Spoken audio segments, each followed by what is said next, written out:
বন্ধুরা, মোবাইলের কিবোর্ডকে যদি বাংলায় করতে চান তাহলে আপনারা একদম সঠিক ভিডিওতে এসেছেন। কারণ এই ভিডিওটি দেখার পর আপনি মাত্র 2 থেকে 3 মিনিটের মধ্যেই আপনার মোবাইলের কিবোর্ডকে বাংলায় যেমন করতে পারবেন, তেমনি ইংরাজি অক্ষর লিখলে বাংলায় হবে সেটিও করে নিতে পারবেন, তাও আবার কোনো থার্ড পার্টি অ্যাপ ডাউনলোড না করেই। তো সেটি করার জন্য সবার প্রথমে আপনার মোবাইলের কিবোর্ডকে আপডেট করে নিতে হবে। তো মোবাইলের কিবোর্ড আপডেট করতে হলে আপনার মোবাইলের প্লে স্টোর অ্যাপ্লিকেশনটি ওপেন করে নিয়ে নিচে এই সার্চ অপশনের ওপর ক্লিক করে ওপরে এই সার্চের জায়গায় এখানে জিবোর্ড লিখে সার্চ করবেন। তো জিবোর্ড লিখে সার্চ করলে আপনার মোবাইলের স্ক্রিনে এরকম একটি অ্যাপের লোগো খুলে চলে আসবে, যেমনটি আপনারা আমার মোবাইলের স্ক্রিনে দেখতে পাচ্ছেন। বন্ধুরা, এই জিবোর্ড অ্যাপ্লিকেশনটি আপনার মোবাইলে আগে থেকেই কিবোর্ড আকারে ইনস্টল থাকে। আমাদের জাস্ট এই আপডেট অপশনের ওপর ক্লিক করে মোবাইলের কিবোর্ডটিকে আপডেট করে নিতে হবে। তো মোবাইলের জিবোর্ড বা কিবোর্ড এটি এইভাবে আপডেট করে নেবার পর এখানে আপনাদেরকে আর কিছুই করতে হবে না। এবার এখান থেকে বেরিয়ে এসে ফেসবুক, হোয়াটসঅ্যাপ বা অন্য কোনো অ্যাপ থেকে কাউকে মেসেজ পাঠাতে হলে আমাদের যেমন ভাবে মোবাইলের কিবোর্ডটি ওপেন করতে হয়, ঠিক সেরকম ভাবে মোবাইলের কিবোর্ডটিকে ওপেন করে নিতে হবে। তো মোবাইলের কিবোর্ডটি এইভাবে ওপেন করার পর এখানে ওপরের বাদিকে আপনারা বক্সের মতো একটি লোগো দেখতে পাবেন। এর ওপর ক্লিক করে এইভাবে নিচের দিকে আসলে এখানে সেটিংসের একটি লোগো দেখতে পাবেন, এর ওপর ক্লিক করবেন।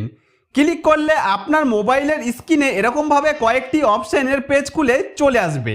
বন্ধুরা, এখানে আপনারা ল্যাঙ্গুয়েজ নামে একটি অপশন দেখতে পাবেন, এর ওপর ক্লিক করবেন। ক্লিক করলে আপনার সামনে এরকম একটি পেজ খুলে চলে আসবে। এখানে আপনারা শুধু ইংলিশ ল্যাঙ্গুয়েজটি লেখা দেখতে পাবেন, যেটি আপনার মোবাইলের কিবোর্ডে বর্তমানে রয়েছে। তো মোবাইলে বাংলা কিবোর্ড যোগ করতে হলে এখানে নিচের দিকে এইভাবে আসলে এখানে আপনার সামনে লিস্ট আকারে পরপর অনেক ধরনের ভাষা চলে আসবে। বন্ধুরা, এখান থেকে আপনি যে ভাষাটি কিবোর্ডে যোগ করতে চান সেই ভাষাটি খুঁজে নিয়ে কিবোর্ডে অ্যাড করতে পারবেন। তো এখানে আমি আমার কিবোর্ডে বাংলা ভাষা অ্যাড করতে চাইছি, তাই এখান থেকে বেঙ্গলি লেখাটি খুঁজে বার করে নিয়ে সিলেক্ট করলাম। তারপর আপনার সামনে এরকম একটি পেজ খুলে চলে আসবে। বন্ধুরা, এখানে আপনারা অনেক রকম ভাবে বাংলা কিবোর্ডটি ব্যবহার করতে পারেন। যেমন প্রথমে থাকবে এ তীরচিহ্ন দিয়ে অ, অর্থাৎ আপনি যদি ইংরাজিতে আমি লেখেন তাহলে সেটি বাংলায় আমি হবে। এই কিবোর্ডে আপনি খুব স্পিডে বাংলা লিখতে পারবেন। আর আপনি যদি এটি সিলেক্ট করেন তাহলে শুধু বাংলা অক্ষর টাইপ করেই আপনি বাংলা লিখতে পারবেন। তো আপনারা এই দুই রকম কিবোর্ড সিলেক্ট করে নেবেন। দুটি কিবোর্ড সিলেক্ট করে নেবার পর নিচের ডান অপশনের ওপর ক্লিক করবেন। ডানে ক্লিক করার পরেই এই কিবোর্ডগুলি আপনার মোবাইলের কিবোর্ডে সেট হয়ে যাবে। এবার ব্যাক বাটন প্রেস করে ব্যাকে মোবাইলের কিবোর্ডে চলে আসতে হবে। তো বন্ধুরা, বাংলা ভাষাটি কিভাবে আমার এই কিবোর্ডে আনবো সেটি এবার আপনাদের দেখাবো। তো এখানে আমার কিবোর্ডে ইংলিশ ভাষাটি সিলেক্ট করা রয়েছে, তা আপনারা দেখতে পাচ্ছেন।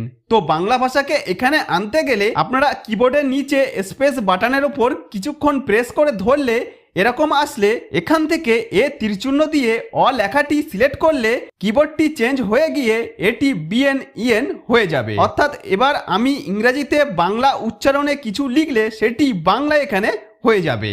যেমন এই কিবোর্ডের ওপর ইংরাজি অক্ষরে AMI আমি লিখতেই সেটি বাংলায় আমি হয়ে যাচ্ছে। তারপর TUMI তুমি লিখলে সেটি বাংলায় তুমি হয়ে যাচ্ছে।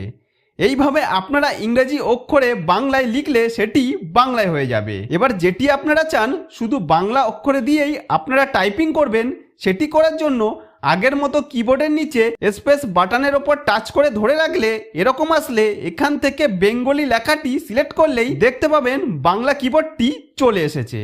এবার বন্ধুরা, এই বাংলা কিবোর্ডে বাংলা অক্ষরের ওপর টাইপ করে এইভাবে আপনি যা লিখতে চান সমস্ত কিছুই বাংলা অক্ষরে লিখতে পারেন। আর আপনারা এই স্পেস বাটনের ওপর ক্লিক করে আপনার কিবোর্ডটিকে কখনো ইংরেজি কখনো বাংলা ভাষায় চেঞ্জ করে নিতে পারেন। তাহলে বন্ধুরা, এইভাবে খুব সহজেই আপনারা আমার স্টেপগুলি পরপর ফলো করে মোবাইলের কিবোর্ডটিকে বাংলায় যেমন করতে পারবেন তেমনি ইংরাজি অক্ষরে লিখে বাংলায় করতে পারবেন। তো বন্ধুরা, আশা করব ভিডিওটি আপনাদের যথেষ্ট উপকারে আসবে। যদি কোনো উপকারে এসে থাকে তাহলে ভিডিওটিতে একটি লাইক করে দিন। আর আপনি যদি আমার চ্যানেলে নতুন হয়ে থাকেন তাহলে চ্যানেলটিকে সাবস্ক্রাইব করে বেল আইকনটিকে অন করে রাখেন এই ধরনের নতুন নতুন ভিডিও পাওয়ার জন্য।